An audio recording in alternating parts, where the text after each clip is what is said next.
পেছনে বসাতো, ওটাই খারাপ লাগে। একটা রিপোর্টের একটা লাইন দেখে কি সাহায্য করেছেন সেটা বোঝার মতো ক্ষমতায় ওরা নেই। লজ্জা লাগে না?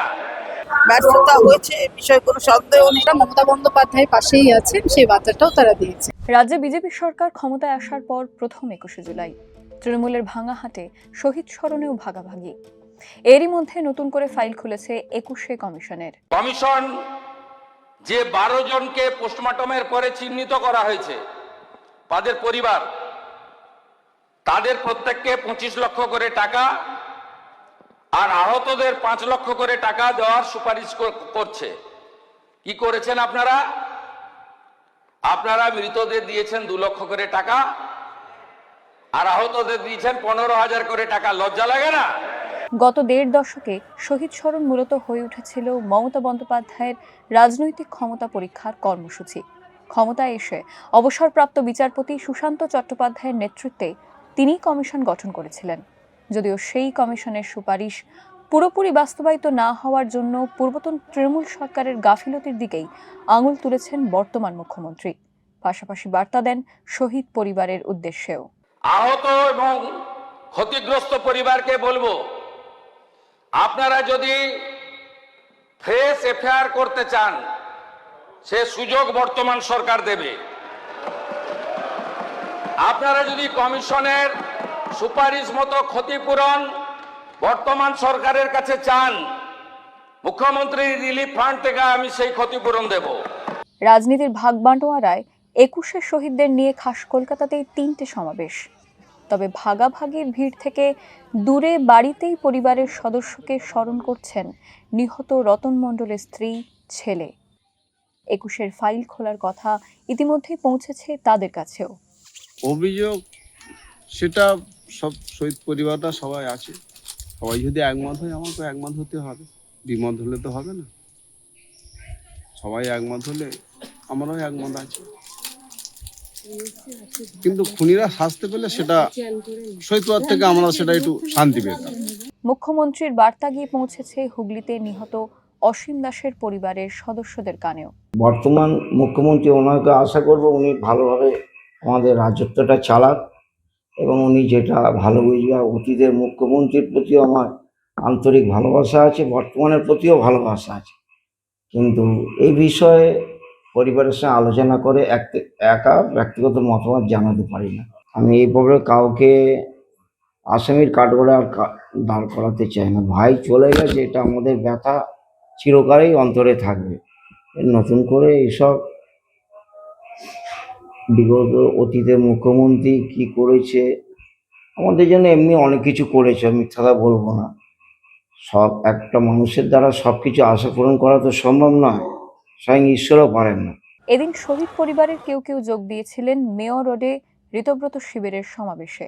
পেছনে বসাতো, ওটাই খারাপ লাগতো, আর কিছুই না। আচ্ছা, যে কমিশনের রিপোর্টে আপনাদের সঙ্গে প্রতারণা করা হয়েছে, 25 লক্ষ টাকা অনুদান দেওয়া হয়নি, সে সময়টা বেরোচ্ছে নতুন মুখ্যমন্ত্রী, সেটা কিভাবে দেখছেন? এটা তো ভালো দিক, এটা তো ভালো দিক, ভালো লাগছে আমাদের। মেয়র রোডের সভা থেকে 21শে জুলাই মৃতদের পরিবারের সদস্যদের আর্থিক সহায়তার ঘোষণা তৃণমূলের ঋতব্রত শিবিরের। পাশাপাশি 21শে কমিশনের রিপোর্ট এতদিন কেন প্রকাশ্যে আনা হয়নি তা নিয়ে প্রশ্ন তুলেছেন বিরোধী দলনেতা ঋতব্রত বন্দ্যোপাধ্যায়। পশ্চিমবঙ্গের বিধানসভা যে 21শে জুলাইয়ের চাকরি কমিশনের রিপোর্ট প্রকাশ হয়েছে তা বয়ে প্রশ্নের তর্ক দিয়ে বহু প্রশ্ন আমাদের মধ্যে এসেছে। সমস্ত সম্মান নিয়ে আমি রাজ্যের প্রাক্তন মুখ্যমন্ত্রীর কাছে জানতে চাই, তিনি কেন এই তদন্ত কমিশনের রিপোর্ট আপনি প্রকাশ করলেন। 25 লক্ষ টাকা দেওয়া অথবা 5 লক্ষ টাকা আহতদের দেওয়া, সেটা হচ্ছে তাদের প্রতি শ্রদ্ধা দেখানো, শ্রদ্ধাশীল হওয়া, যারা ছেড়ে চলে গেছেন আমাদের, আর বাকি যারা আহত ছিলেন তাদের পাশে দাঁড়ানো। কিন্তু সেখানে কোথাও হয়তো ব্যর্থতা হয়েছে, বিষয়ে কোনো সন্দেহ নেই, যদি রিপোর্টে কথা বলে থাকে। ভাগাভাগির 21শে জুলাইতে শহীদ পরিবারের সদস্যদের অনেকে যোগ দিয়েছিলেন মমতা বন্দ্যোপাধ্যায়ের সভাতে। শহীদদের পরিবারের সঙ্গে প্রতারণার যে অভিযোগ উঠেছে তার জবাব দেওয়া হয়েছে কালীঘাট তৃণমূলের পক্ষ থেকেও। মমতা বন্দ্যোপাধ্যায় একমাত্র নেত্রী গোটা ভারতবর্ষে যে গণ আন্দোলনে শহীদ হওয়ার পর, গণহত্যার পর মমতা বন্দ্যোপাধ্যায় কবি সুভাষ মুখোপাধ্যায়কে মাথায় রেখে একটা কমিটি করেছিলেন এবং মানুষ সাহায্য করেছিল, ব্যাংক অ্যাকাউন্ট হয়েছিল এবং শহীদ পরিবারগুলির পাশে মমতা বন্দ্যোপাধ্যায় তখনই আর্থিকভাবেও যেমন পাশে থেকেছেন, আবার যখন সুযোগ পেয়েছেন তাদের পরিবারকে চাকরি দেওয়া ইত্যাদি সেগুলো মমতা বন্দ্যোপাধ্যায় করেছেন এবং পরবর্তীকালে দফায় দফায় সাহায্য করেছেন। ফলে হঠাৎ একটা রিপোর্টের একটা লাইন দেখে কি সাহায্য করেছেন, কতটা করেছেন, সেটা বোঝার মতো ক্ষমতায় ওরা নেই। সব শহীদ পরিবারের মানুষজন এসেছিলেন এবং তারা মমতা বন্দ্যোপাধ্যায়ের পাশেই আছেন, সেই বার্তাটাও তারা দিয়েছে। আর আমরা তাদের পরিবারের জন্য চাকরির ব্যবস্থা মমতা ব্যানার্জি করে দিয়েছেন।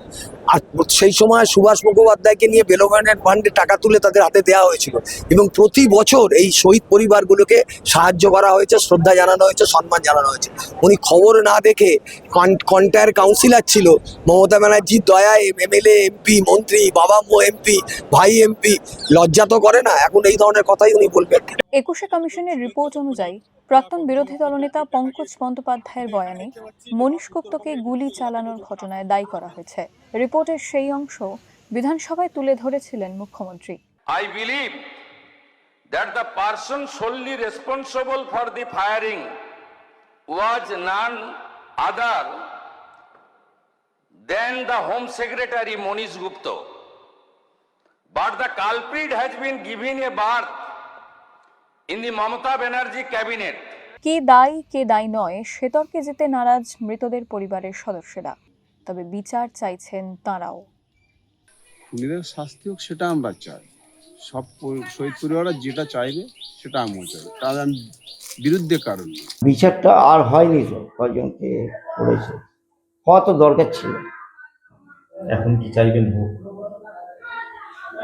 এটা সিদ্ধান্ত নেবে দল, কে আমাদের দল হোক বা অতীতে যে সরকার হোক, বর্তমান সরকার মিলেঝুলিভাবে যদি করে তো ভালো। এক দল দুই পক্ষ, 21-এর কর্মসূচিতেও তাই ভাগ হয়েছে, তবে বিচারে দাবি ভাগ হয়নি। এত বছর পরে ফাইল খুলেছে নতুন করে। আগামীর 21শে জুলাই কি তাহলে বইবে অন্য খাতে?